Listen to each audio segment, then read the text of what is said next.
You are a young woman in a conquered village, clutching your child as the wooden gates crack and splinter under Viking axes.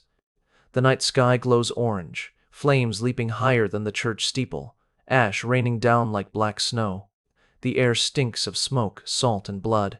You can barely hear your own heartbeat over the clash of steel and the guttural cries of men who speak a tongue you cannot understand. Chains rattle as they drag prisoners into the square. Women wail, children are torn from their mothers' arms, and you stumble forward, herded like livestock toward the longship that waits at the riverbank. Torches flare, illuminating faces twisted with triumph, their eyes fixed not on treasure, but on you. And in that instant, you realize the true terror isn't death in battle, it's survival. For wives of fallen enemies are trophies, prizes in a ritualized system of conquest, destined for fates whispered about but seldom spoken aloud.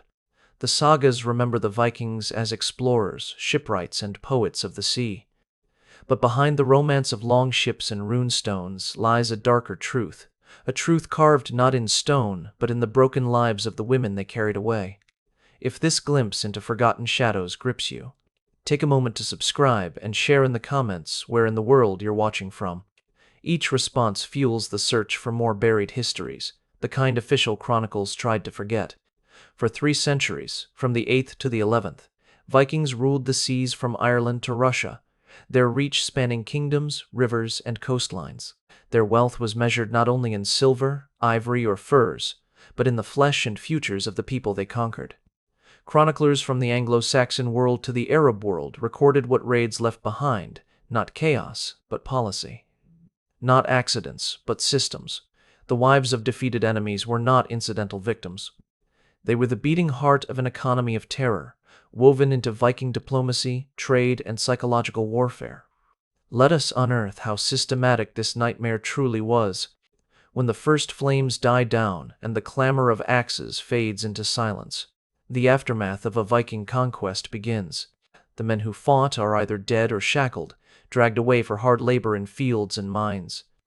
But the wives of fallen warriors, wives of lords who dared resist, wives who once sat at hearths and presided over households, are treated differently. They are gathered in the public square, herded together under the cold eyes of raiders who now hold their fate. Contemporary chroniclers describe these moments with words that still sting across the centuries. In the Anglo-Saxon Chronicle, one monk wrote of a raid in 870. The women were driven before them like cattle, mothers and maidens bound alike, set apart from their men.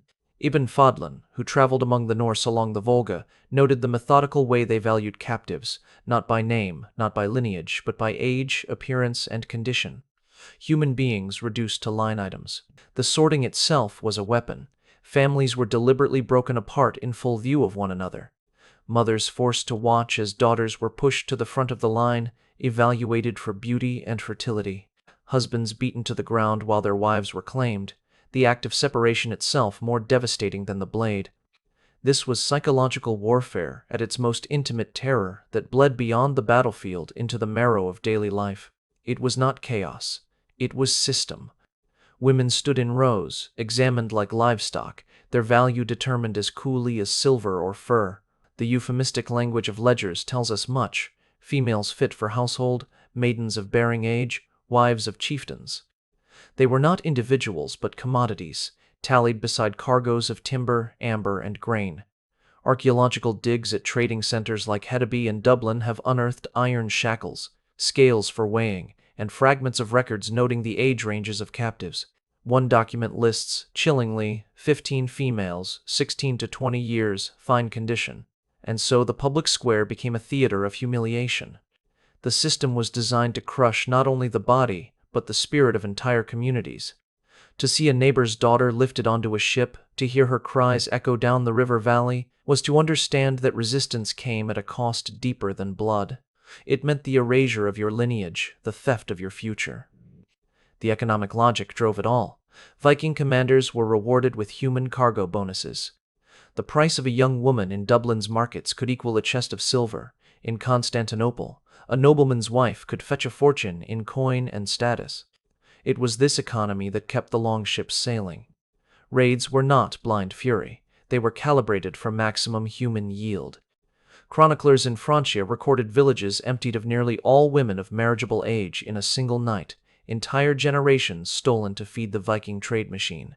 Transport itself was another crucible of suffering. The longships that carried plunder also carried prisoners. Captives were chained below deck, packed tight in the space where cargo was usually stored. Archaeologists examining ship remains along the Norwegian coast have found iron rings embedded into the hull restraints for bodies, not goods. Mortality during these voyages could climb to 20%, yet the losses were written off in ledgers with the same casualness as spoiled grain: 5 females, lost at sea. To keep the ship light during storms, captives were sometimes thrown overboard, their lives exchanged for survival as though they were ballast. For those who survived, identity was stripped away. Wives became nameless chattel, their histories erased in rituals of ownership. In some settlements, they were paraded and renamed publicly, their former faith mocked and discarded. Conversion rites forced on captives mocked their old gods and bound them to new households as if they were being forged anew. Tattoos or brands sometimes marked their flesh. Archaeological evidence from Burka suggests needlework used not only for decoration but for stamping bodies into submission. This was not improvisation. It was deliberate, a systematized stripping of identity and dignity that ensured assimilation into the Viking order.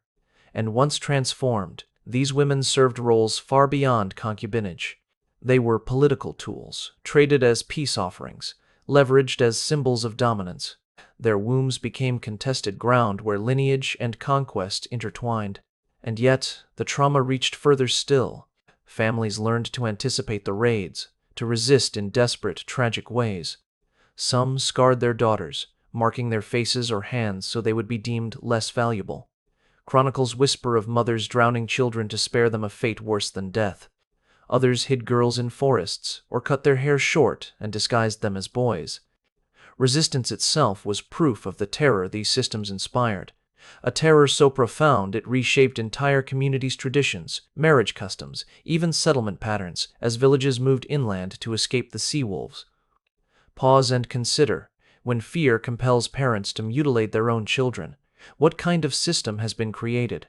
Not chaos, not the wild fury of raiders, but a machine, cold and deliberate, that turned wives of enemies into tokens of power. In the Viking world, conquest was not merely about treasure or territory. It was about establishing dominance so absolute that it lived in memory long after the raiders were gone. And nothing etched that dominance deeper than the fate of an enemy's wife. Markets across the Viking sphere became hubs for this economy of flesh. Dublin, under Norse rule, grew into one of the largest slave trading centers in medieval Europe. Archaeological surveys of the Woodkey district have revealed foundations of warehouses large enough to hold hundreds of captives, alongside shackles and iron collars.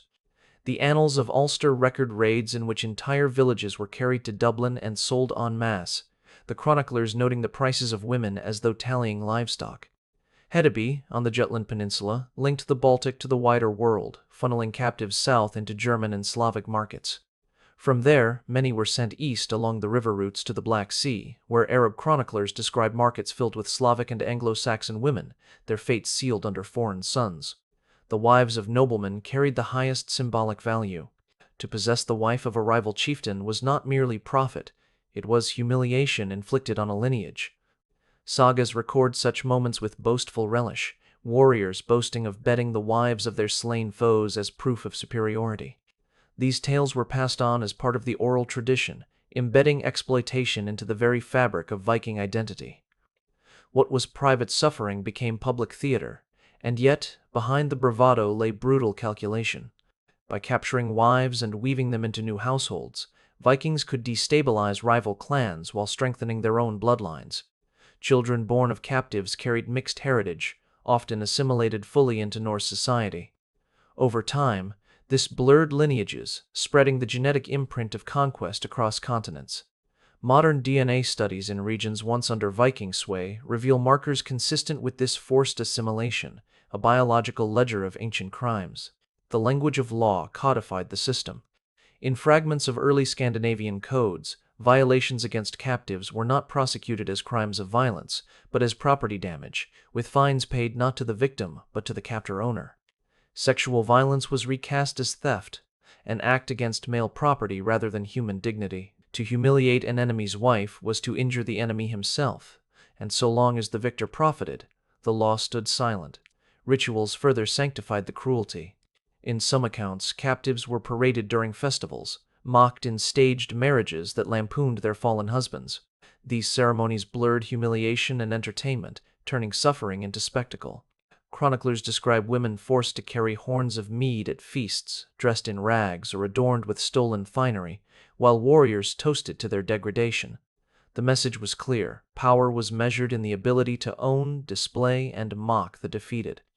But this system was not confined to elite households.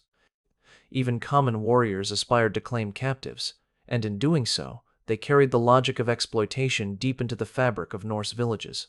A farmer returning from a raid with a foreign wife introduced fear and trauma into the daily rhythms of a rural community. Children of these unions grew up in households where violence was normalized, where conquest was remembered not only in songs of glory, but in the silence of mothers who never chose their fates. The scale was staggering. Historians estimate that tens of thousands of women were trafficked through Viking networks over the centuries. Each line in a ledger represented not only a body but a shattering of kinship, a wound carved into the memory of families and nations. Entire regions reshaped their defenses and cultural practices in response.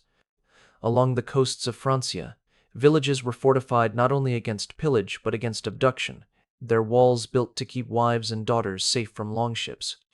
In Ireland, annalists record raids where monasteries became last refuges, women sheltering behind stone walls that sometimes held, sometimes fell. Even so, whispers of resistance endured. In sagas, we catch glimpses of women who wielded influence even in captivity, wives who plotted escapes, mothers who preserved fragments of their culture, daughters who refused to break entirely. Their stories are rare, filtered through the voices of men, but their echoes remind us that survival itself was defiance. Yet the overwhelming weight of evidence remains. The Viking system was not an eruption of random brutality, but an institutionalized pattern of dehumanization. It weaponized intimacy, turned households into battlefields, and used wives of enemies as tools of humiliation, economics, and statecraft. And so, behind the romance of dragon-proud ships and glittering hordes, we find another reality, a ledger of misery, methodically tallied, executed with precision. A reality where the wives of enemies were not spared, not forgotten, but systematically absorbed into a cycle of power that stretched across seas and centuries. This was the world hidden beneath the sagas, a world that forced entire societies to live in fear of the longship's sail appearing on the horizon. For when it did, it was not only your wealth or your life at stake, it was the future of your family, carried away into shadows.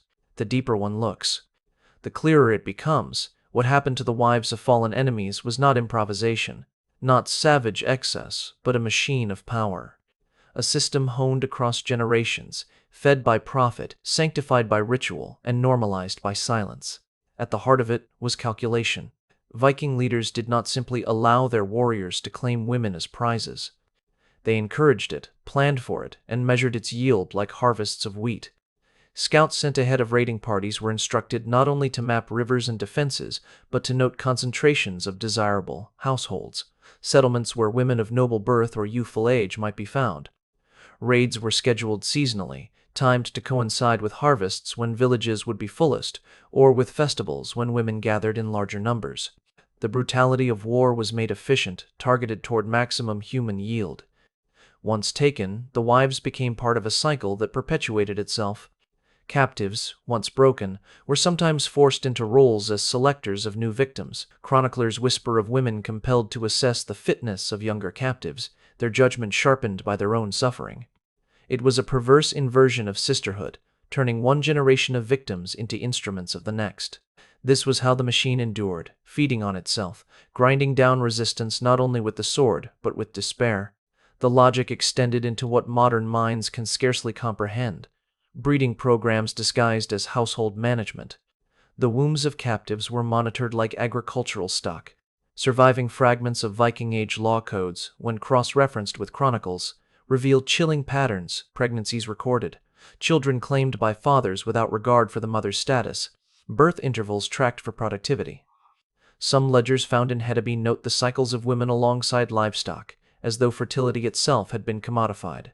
To yield one strong heir, a dozen lives might be wasted. Mortality was expected, even deemed efficient. Pause here and imagine, to reduce a human life, a marriage bond, into a number in a ledger, tallied beside pigs and sheep. That was the scale of dehumanization at play. But cruelty was not only economic, it was entertainment. Raids were followed by feasts, and at those feasts, humiliation was staged. Captives, especially wives of high-born enemies, were paraded before warriors drunk on mead. In some sagas, they are mocked in false ceremonies, married to their captors in spectacles that blurred laughter with domination. Archaeological evidence from feast halls in Sweden reveals large central spaces where such displays could occur, hearths wide enough for hundreds to watch.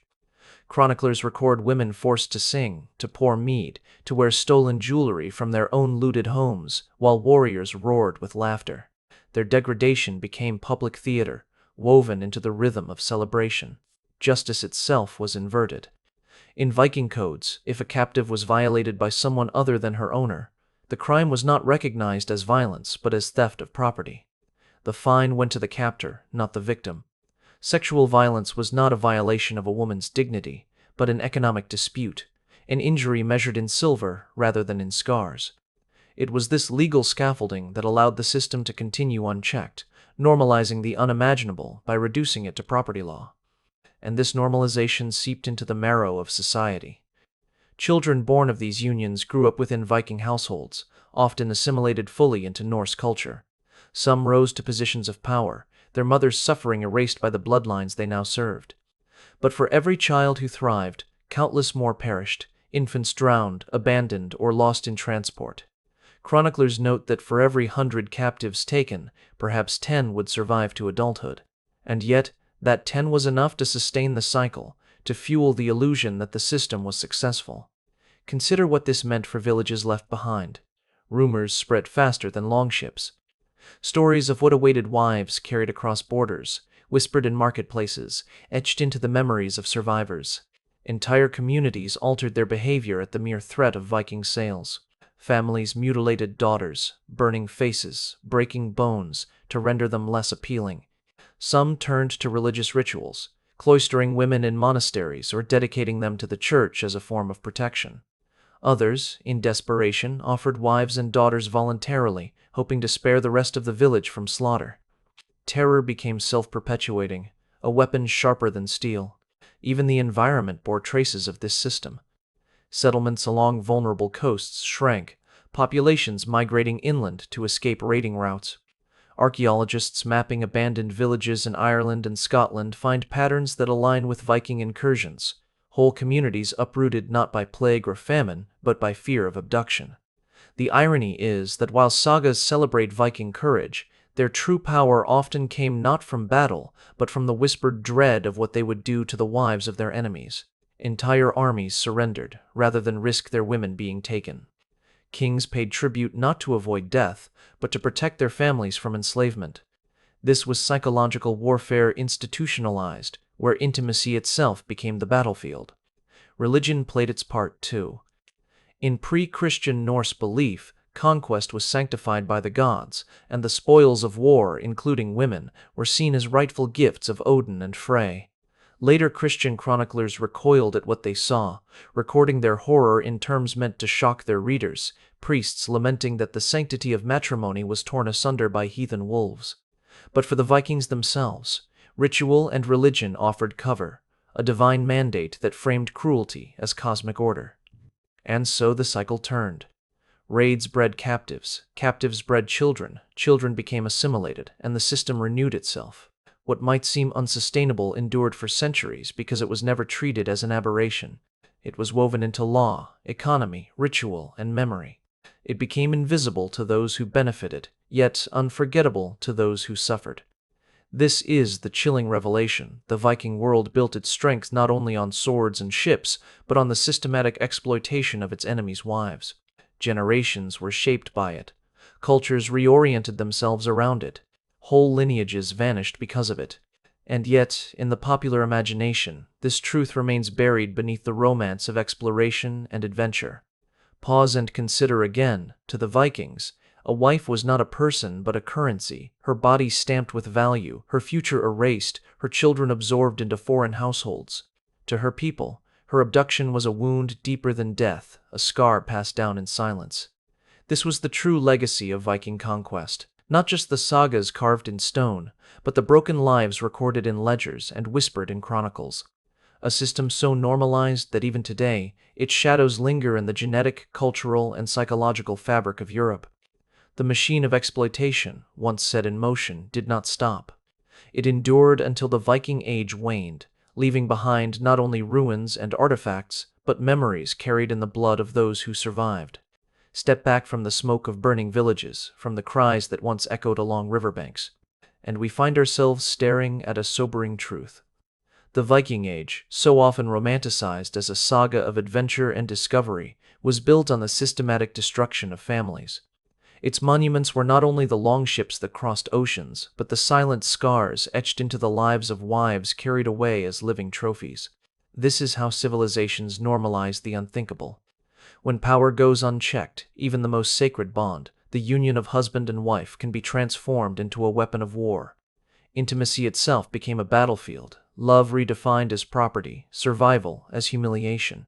And while the sagas sing of Odin's favor and silver hoards, the archives whisper of something darker: ledgers of women listed like cattle, chronicles of mothers watching daughters torn from their arms. The scars of these practices linger. They ripple through cultural memory, shaping folklore, customs, even migration patterns. In the genetics of Europe, scientists trace fragments of ancestry that speak to forced assimilation, bloodlines born of conquest rather than choice. In the legends of villages, echoes of abduction remain, retold as warnings long after the sails disappeared from the horizon. These are not ghosts of myth, but evidence of a past too vast to be forgotten. And yet, remembering is itself an act of defiance. To speak these truths aloud restores dignity to the silenced. It lifts the wives of enemies out of anonymity, giving them back their humanity after centuries of being tallied as numbers in a ledger. Every chronicle preserved, every archaeological shard unearthed, is a thread in a tapestry of remembrance. They remind us that the story of the Viking Age is not only of warriors and explorers, but of victims whose pain shaped the very world we inhabit. If history teaches us anything, it is this: the line between glory and atrocity is fragile. What one age celebrates as conquest, another must reckon with as cruelty. To know the past is to guard against repeating it, to stare into the shadows and refuse to look away. If this history unsettles you, if it shakes the images you once carried of longships and sagas, then join this journey into the forgotten. Subscribe, share where this struck you hardest in the comments, and together we will confront the next buried truth. For the past is not gone. It waits in silence, carved in stone and memory, until we dare to uncover it.